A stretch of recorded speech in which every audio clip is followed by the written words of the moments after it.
నేనంతా చూశాను సార్. మీ ఇద్దరు తెగ మాట్లాడేసుకుంటున్నారు. ఎవర్రా? మీ ఇద్దరు ఎవరు మాట్లాడారా? ఆవిడ మాట్లాడారు సార్. మరి ఇద్దరు ఎందుకన్నా? అంటే మీరు మీ అత్తయ్య గారిని కన్విన్స్ చేసి మీ తాతయ్య గారి దగ్గర తీసుకెళ్తారేమోనని. తాతయ్య?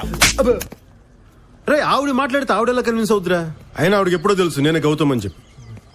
మనమే ఫ్లడ్ లైట్లు వేసిన స్టేడియంలో తాగుడు మూతలాడుతూ దొరికిపోయాం యాదవల్లాగా. అంటే మీ అత్తయ్య గారు అందరు ముందు పట్టుకొని దుమ్ము దులిపేశారన్నమాట. ఉన్నదే ఇద్దరు అయితే అందరూ ఎందుకు వస్తారా? Thank you sir. మాట్లాడడానికి ఎలాగ పనికిరాం, కనీసం కోపడడానికి కూడా పనికిరావని తేల్చేసింది.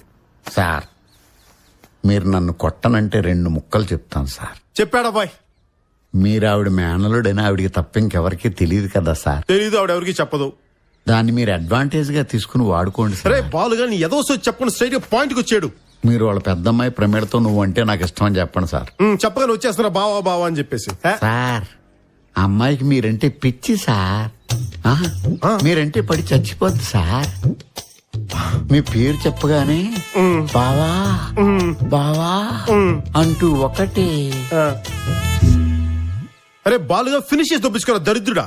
ఏదో టెన్షన్ తో చచ్చిపోతున్నా, తర్వాత ఏం చెప్తావా అని చెప్పాడు. తర్వాత ఏంటి సార్? ఆ అమ్మాయికి మీరంటే ప్రాణం సార్. ఆ అమ్మాయి చూపుతో మిమ్మల్ని తినేస్తుంది సార్. సార్, మీరు వెళ్ళి ఐ లవ్ యూ చెప్పండి. వెంటనే పమేరియన్ కుక్క పిల్లలాగా పరిగెత్తుకొచ్చేస్తుంది మీ వెనకాల. మీ అత్తగారు కూడా అదే ఫ్లైట్ ర్యాక్ కట్టుకుని వెనకాల వచ్చేస్తుంది సార్. బాలుగా ఎంత చాలా వాల్యుబుల్ మాట మాట్లాడేవరా. ముద్దు పెట్టాలరా.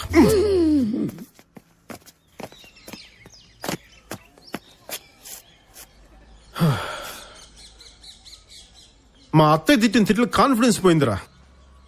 బాలు కొంచెం ఎంకరేజ్మెంట్ కావాలరా.